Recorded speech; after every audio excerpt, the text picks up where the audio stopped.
9-minute Dhammapada, Part 9. Verse 2 to 6.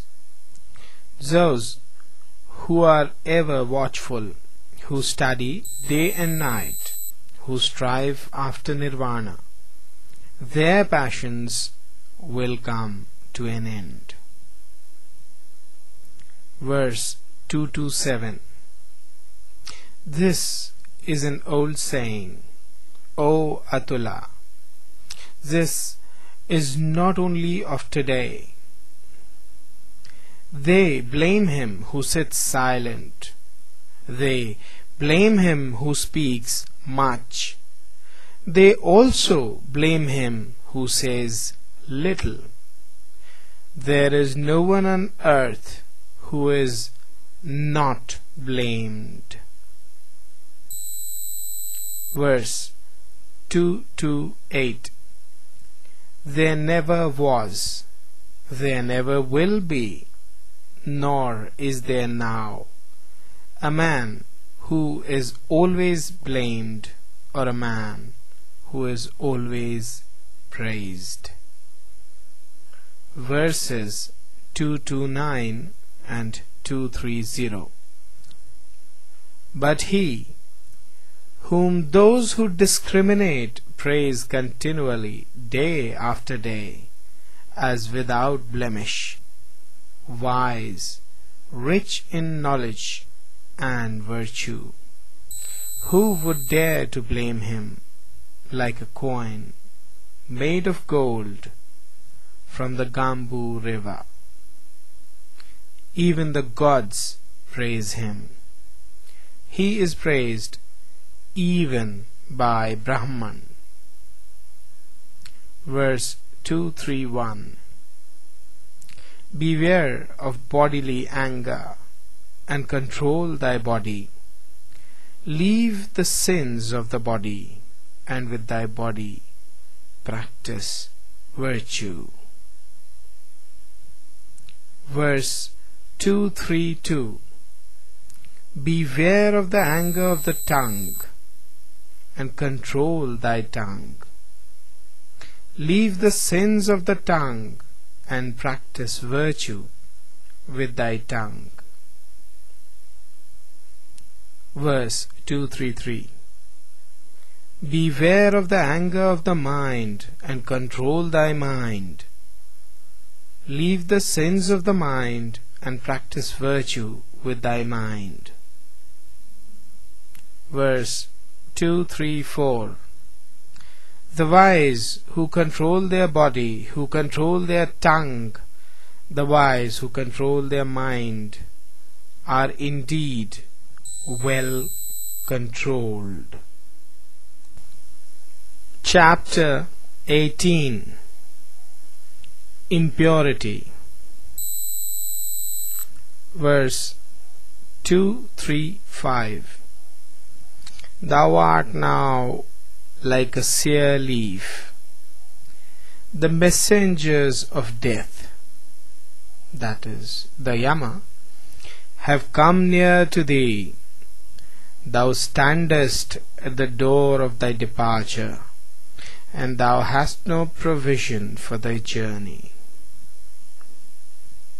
Verse 236. Make thyself an island. Work hard, be wise. When thy impurities are blown away, and thou art free from guilt, thou wilt enter into the heavenly world of the elect. Verse 237. Thy life has come to an end. Thou art come near to death.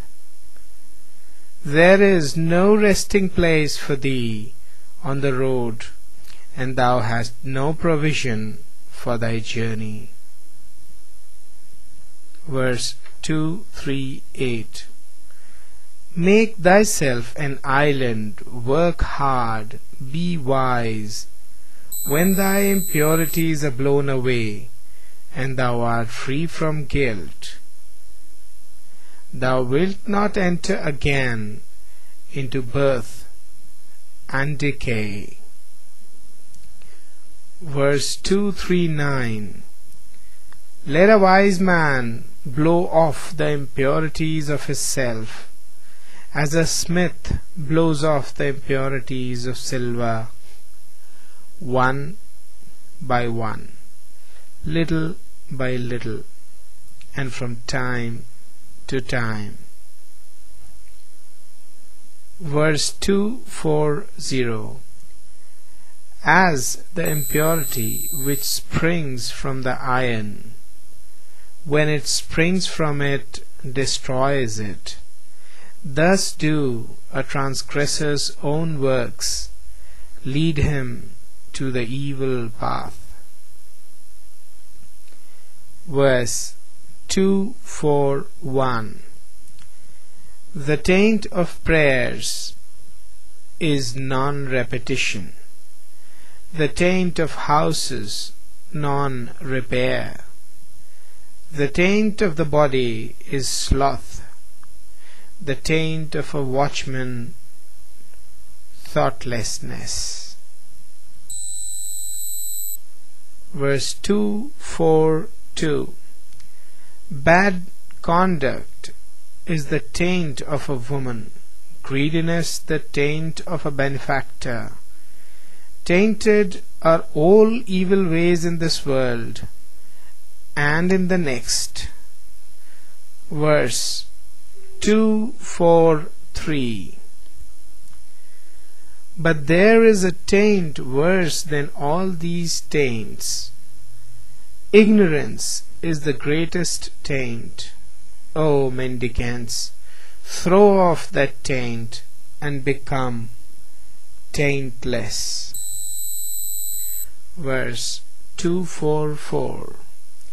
Life is easy to live for a man who is without shame, a crow hero, a mischief maker, an insulting, bold and wretched fellow.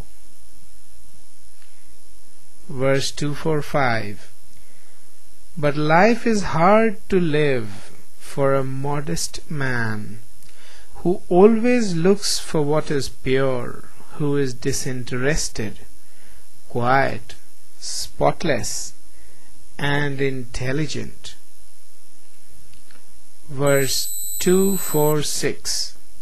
He who destroys life, who speaks untruth, who in this world takes what is not given him, who goes to another man's wife. Verse 247. And the man who gives himself to drinking intoxicating liquors, he, even in this world, digs up his own root. Verse 248. O man, know this, that the unrestrained are in a bad state. Take care that greediness and vice do not bring thee to grief for a long time.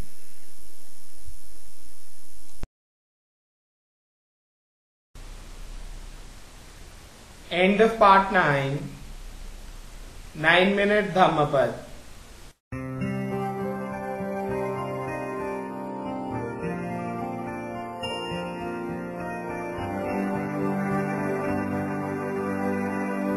My moon